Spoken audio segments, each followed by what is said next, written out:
time goes by so fast. You remember when you were a kid, you remember when your kids are born, now they're 5, they're 10 running around. Next thing you know, they're 20 getting married. Life is so fast.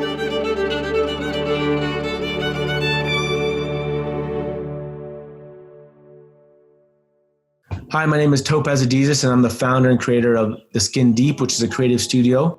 Let me see the hair. My hair is short. I cut it. When you grow up, what do you want to do? Watch TV. Fantastic. I want to save my parents. Yeah. Like my dad, he gets sick all the time. He gets sick so quickly that I hear him coughing upstairs and I'm just like, did I do this? What we're building is a Wikipedia of human relationships, digital public library where you can access the relationships on this planet to help deepen the relationships in your own life. Basically, imagine a platform where you type in, I'm scared to be a dad. And it goes into all these conversations that have been filmed and played, and it compiles for you a custom playlist of 3-4 minutes of 5 interactions of different relationships around the world that are talking about that subject, about being fathers or scared to be fathers or concerned about fatherhood. The experiences I have of relationships, I'm 50% of them, I'm in them.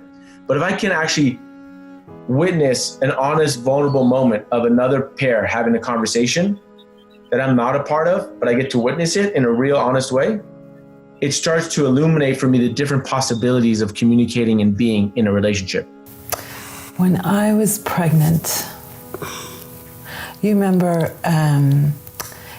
we told you the doctors called and we said, we're gonna have a baby with Down syndrome, remember? Mm-hmm. And I told you I was really scared. Yeah. Yeah.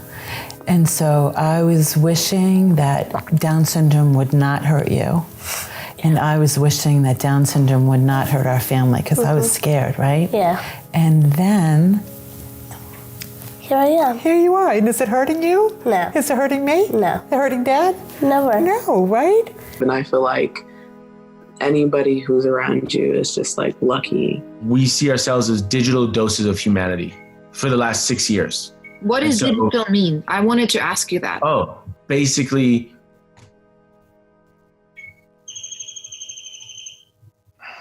that's a good question. What does digital mean to me?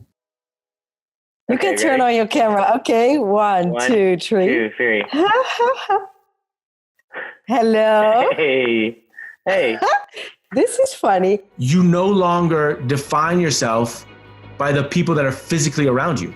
The change of technology led to a rapid change in the way we're relating to one another at a higher rate than ever before. And because of that, we wanted to bring conscientiousness to these changes and just create spaces for people to reconsider how they connect with themselves and with others. You know, they say the eyes are the window to the soul, right? You hear that saying. But maybe your soul is reflected in the way you impact others, is the way that you influence and connect and relate to others. So we created the window, which was a visual experience of an individual seeing themselves reflected in the people around them. So we interviewed all these other people, then brought the subject of those interviews into a room and showed them a video, 9-10 minute video of the people in their life speaking about how they, the subject, influenced them. I admire her courage. I admire her strength. Try her hairstyles. And the different colors. You know, we started talking, sharing our experiences since we lost our sons. And she just made it a habit thereafter to call and quote unquote check up on me.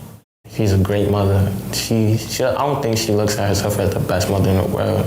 So we have the and, which speaks about the space between, because a relationship is not you or me, it's you and me. It's not us or them, it's us and them.